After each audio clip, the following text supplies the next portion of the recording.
안녕하십니까. 오늘은 에고에이미 네 번째 시간, 주제는 다섯 번째 주제, 부활입니다. 여러분, 앞의 주제들 기억나십니까? 먼저 예수님 자신을 생명의 떡이라고 말씀하셨죠. 두 번째, 세상의 빛이다. 그리고 세 번째, 양의 문이다. 네 번째는 선한 목자, 이렇게 말씀하시고, 오늘은 다섯 번째로 부활입니다. 예수님은 부활이십니다. 요한복음 11장 25절, 26절 말씀.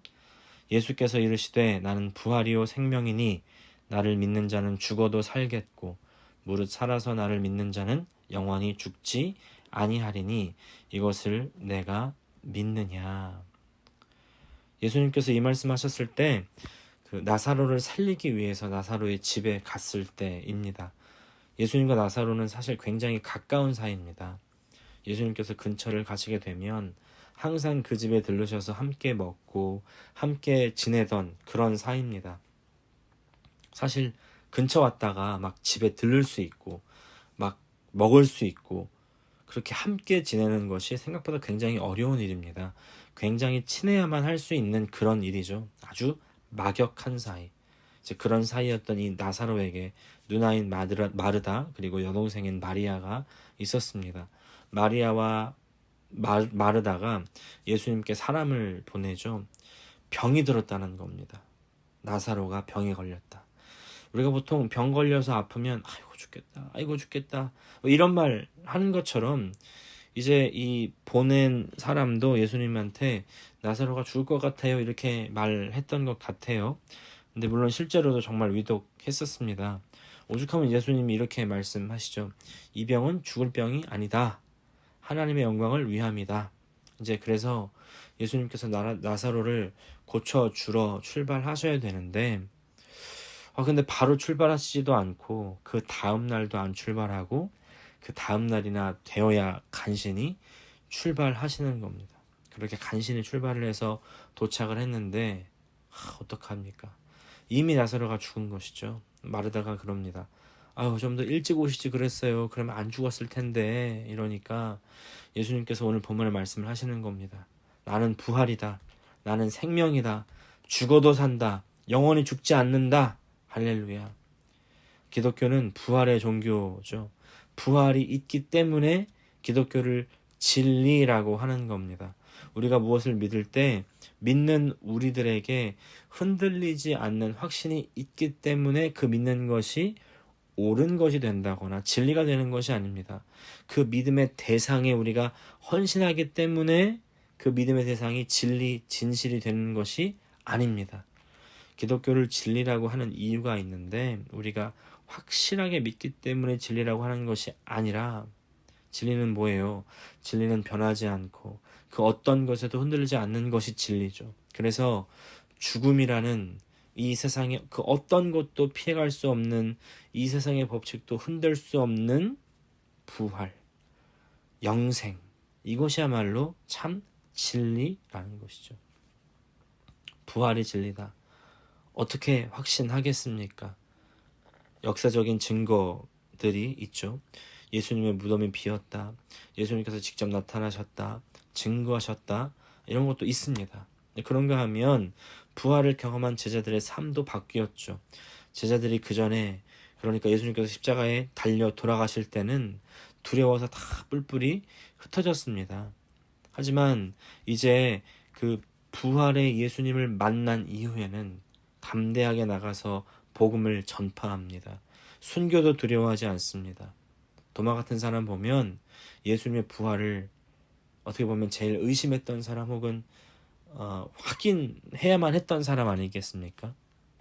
사실 이제 우리의 마음 가운데는 아니 스승님이 탁 보여주면 제자가 탁 받아들여야지 무슨 확인을 해 이렇게 좀 생각할 수 있겠죠. 근데 그 도마가 여하간 부활의 주님을 확인하자마자 어떻게 바뀝니까? 인도까지 가서 복음을 전파하고 나중에 순교까지도 마다하지 않는 도마가 되는 것이죠. 그렇게 전한 복음의 뿌리가 여전히 남아서 인도에 어떤 곳은 여전히 그 기독교의 신앙이 전해지는 그런 부족들, 그런 지역들이 있습니다. 또 인도 기독교 영향으로 다른 동남아시아의 기독교가 전파되기까지 했다는 그런 증언들까지 있습니다. 왜 그런 일이 생기냐면 이 땅에서의 삶이 다가 아니구나. 예수님께서 다스리시는 그 나라가 진짜 있구나. 진리가 있구나. 이 땅의 것은 영원한 것이 아니구나. 사라질 것이구나. 영원히 사라지지 않을 참된 실체가 있구나. 그것을 예수님의 부활을 통해서 발견하는 것이죠. 그래서 지금을 그 부활의 때를 위해서 열심히 살아가는 것입니다. 우리가 종교학 강의를 들으면 세상에 이런 종교가 있고 저런 종교가 있고 또 이 종교의 특색은 무엇이고 저 종교의 특색은 무엇인데 그 중에 기독교는 이제 예수라는 사람이 인류의 죄를 위해서 죽고 부활했다는 신앙을 가지는 그런 특징이 있다 이렇게 가르칩니다. 부활은 하지만 어떤 개념이 아니고 어떤 철학 중에 하나가 아니고 이것은 진리라는 것이죠. 진리. 이것이 진리인지 어떻게 합니까? 우리가 봤습니까? 어떻게 알겠습니까? 어떻게 확인하겠습니까? 우리가 이렇게 얘기할 수 있는데 여러분 직접 눈으로 보면 믿을 수 있을 것 같으세요? 우리가 눈으로 보면 알까요? 그렇지 않죠. 내가 직접 봐도요. 내가 갖고 있는 내 가치관과 다르면 받아들이지 않는 것이 우리들입니다. 또 그런가 하면 우리가 만져보면 알까요? 장님 코끼리 만진다는 말처럼 우리의 감각으로 하나님을 다 이해한다는 것은 불가능하죠. 그렇다면 또 누군가가 알려주면 믿으시겠습니까? 최근에 제가 아는 어떤 분이 한국으로 가셨는데 그분이 짐을 정리하는데 이제 쓰고 있던 전기 멀티탭 그것이 너무 좋아서 한국에 가져가서 쓸 수 있나 알아봤답니다. 그래서 인터넷 구글을 막 하는데 이제 커뮤니티 게시판에 그렇게 쓸 수 있다고 하는 글을 봤답니다. 그래서 멀티탭을 이제 미국에서 한국으로 가져간 거예요. 근데 한국에서 전원에 꼽자마자 어떻게 됐을까요? 펑 터지는 겁니다. 제가 그래서 이렇게 말씀드렸어요. 목사님, 인터넷에 나왔다고 다 믿지 마세요. 예전에도 그랬겠지만 요새는요 더욱더 누가 말했다고 믿을 수가 없게 되었습니다. 우리가 듣고 보는 것을 꼭 분별해야 됩니다. 아니 그렇다면 본 것도 안 된다. 만진 것도 전해 들은 것도 확실치 않다 그러면 그럼 이제 어떻게 해야 될까요? 이 터툴리안이라는 교회의 교부, 초대교회의 교부는요 이런 말을 합니다. 나는 이해하기 위해서 믿는다. 이 말의 뜻은 뭐냐면 진리를 알기 위해서 가장 중요한 것은 바로 믿음이라는 통로라는 겁니다. 믿음이 진리를 받아들이는 통로예요. 우리는 믿음을 통해서 이 부활과 하나님께 속한 모든 진리를 받아들이는 것입니다. 사실 이 세상의 모든 것들이 다 그렇습니다. 우리가 이 지구가 둥글다라는 사실을 믿지만 직접 우리 눈으로 둥글다고 보지 않았죠.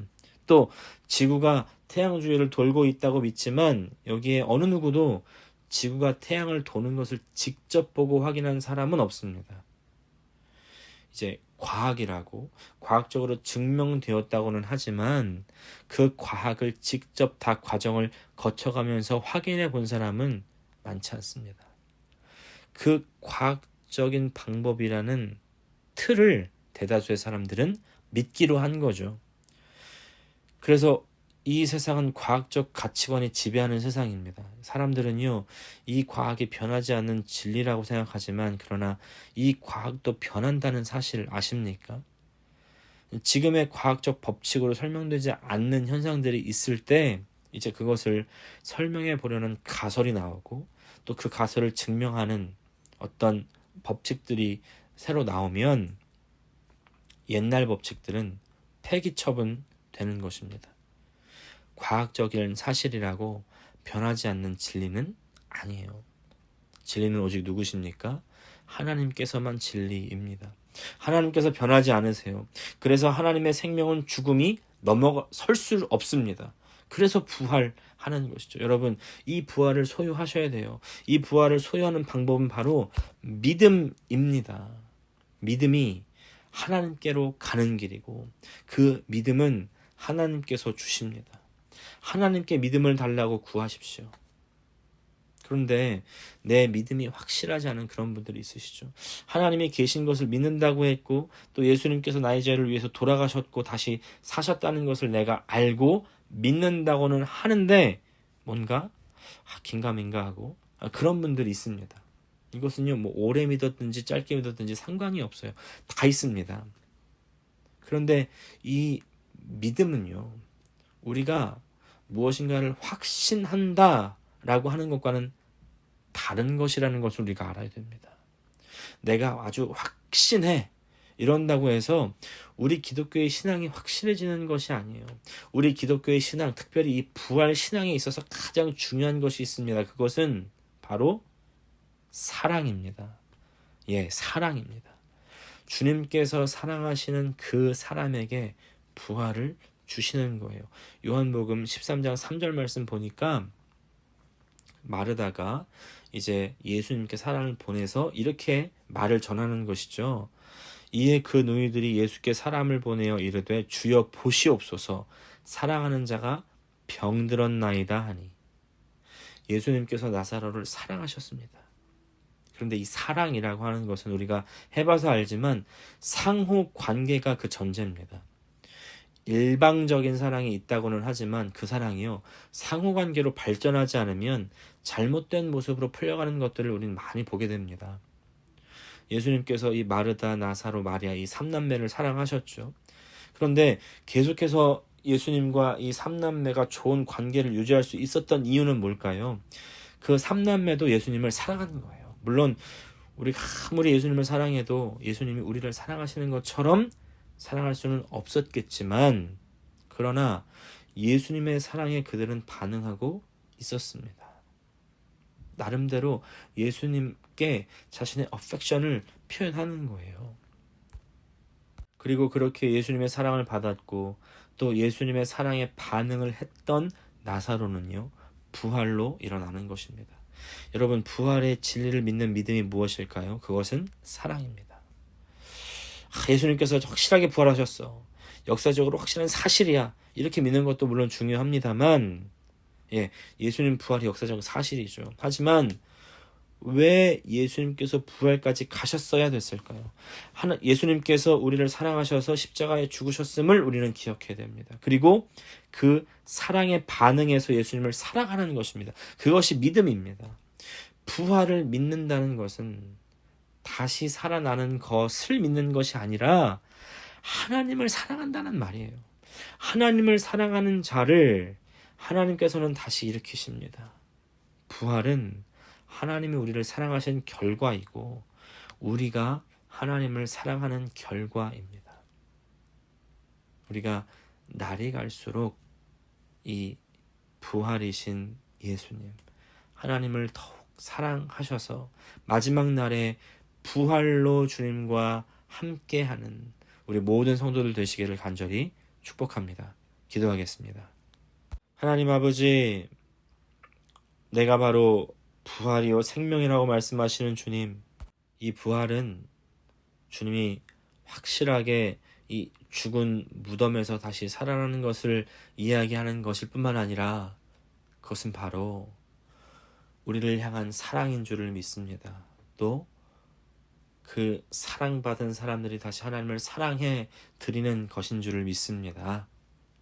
하나님 아버지, 우리가 주님과의 그 사랑의 관계 가운데에서 우리에게 주시는 그 부활의 은혜를 경험할 수 있도록 도와주시옵소서. 예수님의 이름으로 기도합니다. 아멘.